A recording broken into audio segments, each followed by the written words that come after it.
Welcome to the K2 Sales Podcast. I'm your host, Karen Kelly. Every week, I'll be sitting down with a sales executive where they'll share their stories and experiences that produce game-changing results. Let's be honest, sales can be a tough game. I'm sure at some point, we've all delivered a less than stellar demo, been ghosted by a client or two, and sometimes maybe we did more talking than listening. And that's where I can help. The stories and insights our guests share can be applied to your own business, your territory, or with your team, so you're not reinventing the wheel. Our weekly tactics and strategies help you get out of your head and start creating your own path towards game-changing results.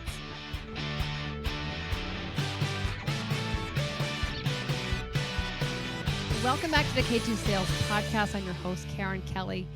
Now, time to time, I come on here and I share what I'm seeing in the industry as a solo podcast, and today is one of those days. And I want to talk to you today about confidence. And the reason I'm bringing up confidence is a few reasons. Is I would say the last 5 or 6 training sessions I've done, the sales leader has asked me to really talk about confidence and how people can rebuild their confidence. And the reason being is, some people were onboarded remotely. They've come together for a sales meeting and they've never met their team. They've never met their boss. So they're really isolated, they're alone, and they're probably a little bit reluctant to try things on to, that first in-person meeting as you come together, it's most likely intimidating.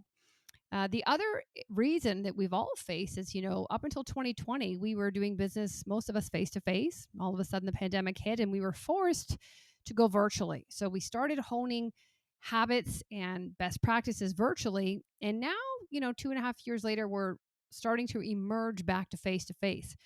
And the pendulum really hasn't landed somewhere concrete yet. So we're oscillating between, I think I should do this. I'm not really sure. I did this before. What should I do? So there's a level of uncertainty there.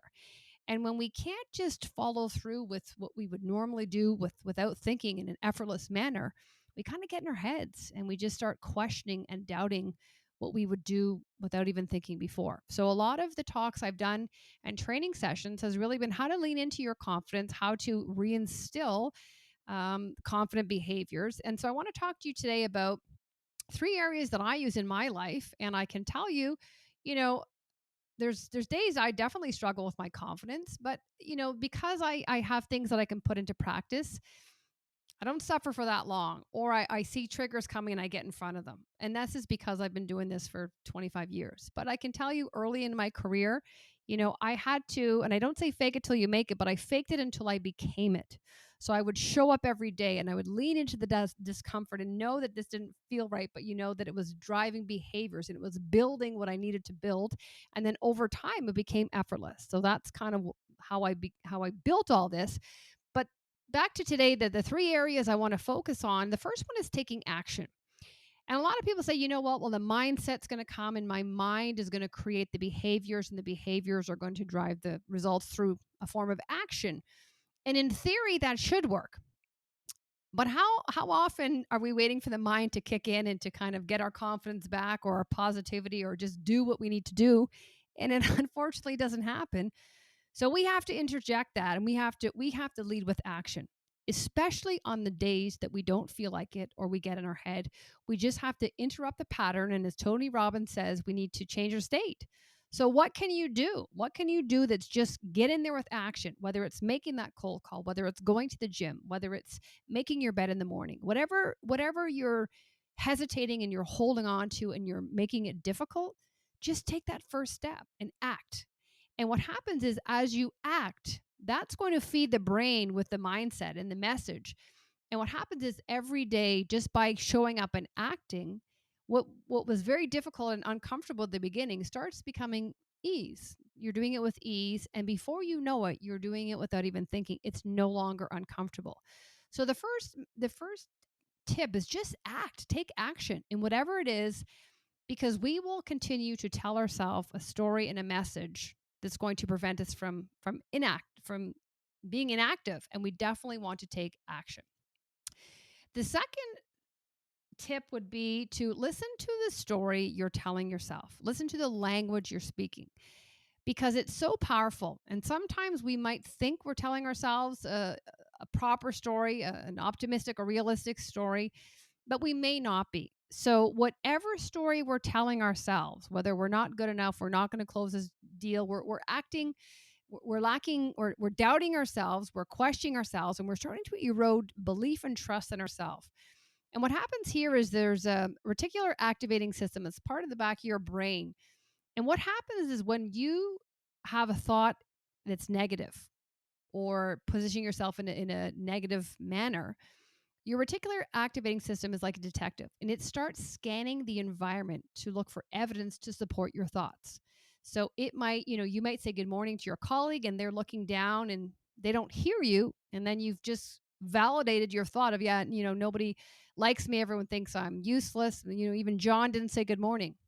Well, John didn't hear you, but you're continuing to feed into or validate the story you're telling yourself. But the flip side is your brain doesn't know the difference between what's true and what's not true. So you can create a story and you can think thoughts of where you want to be, achievements you're aspiring to have. And the same RAS, reticular activating system, is going to scan your environment looking for evidence to support this. So it's going to create situations, people around you that are going to help you achieve this. So the message, the story we play in our mind is hugely powerful. And so I would say, like a radio station, turn it down or turn it off. And be mindful of what you're listening to, what you're playing, because again, your brain is going to find, is basically putting it in order. So, well, you asked for it, I'm going to go find it. Okay. So put in the right order, the order that you want to achieve. And it's going to set you up for success in a positive, optimistic outlook. And the third area, I would say, who are you surrounding yourself with? So we've all heard, surround yourself with or you're a product of the 5 people you surround yourself with. So look at your audience, look at the group of friends, colleagues, network you're in. Are they people that you're aspiring to be like? So are they maybe 2 or 3 phases above you, steps where you want to be, that you're picking up on their behavior, their mindset? There's a supportive nature there. There's an inclusive, a collaborative nature, that you're all on the journey together, you're motivating each other, and that you're observing what they're doing so you in turn can follow similar suits. Or are you playing it safe and you're hanging out with people perhaps where you're the top and you're not learning from them? And so it's easy to stay at the top, but at the top of whom? Is it helping you? Is it feeding your ego? Is it driving complacency? And are you living in the past? Look at where you are, where you want to be, and look at your support network. And are they going to get you closer or further away? So definitely look at your environment and who you're surrounding yourself with to help you get the confidence you need to get to the next level that you want to achieve, whether it's in life, business, relationships. So, again, am I an expert on this? Absolutely not. I will be talking to an expert next week. So, stay tuned. Really delighted to be speaking to an expert on confidence. But really, it's just, for 25 years of my sales career, I can say I started with not as much confidence, but over the years, I've got in front of things. I've seen behaviors and triggers, and I can get in front of them pretty quickly. That I also I show up. I show up in the days I don't want to do something, and what that does for me is it makes me believe in myself and trust myself because I'm proud of myself and I did the work. And so sometimes, when I'm thinking I'm not in a confident position, I look back and I say, well, when in life have I been in a situation where, I was uncertain going in, I was uncomfortable, but I got through it. And so that sense of belief, of conviction that this too shall pass, I'll get through this too. You just got to get the reps in.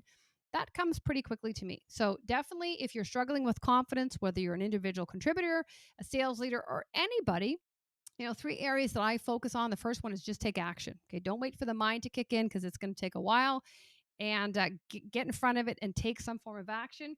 The second one is be mindful to the stories you tell yourself because your brain is going to put you in situations that's going to support that story. And if it's a negative story, that's not where you want to be.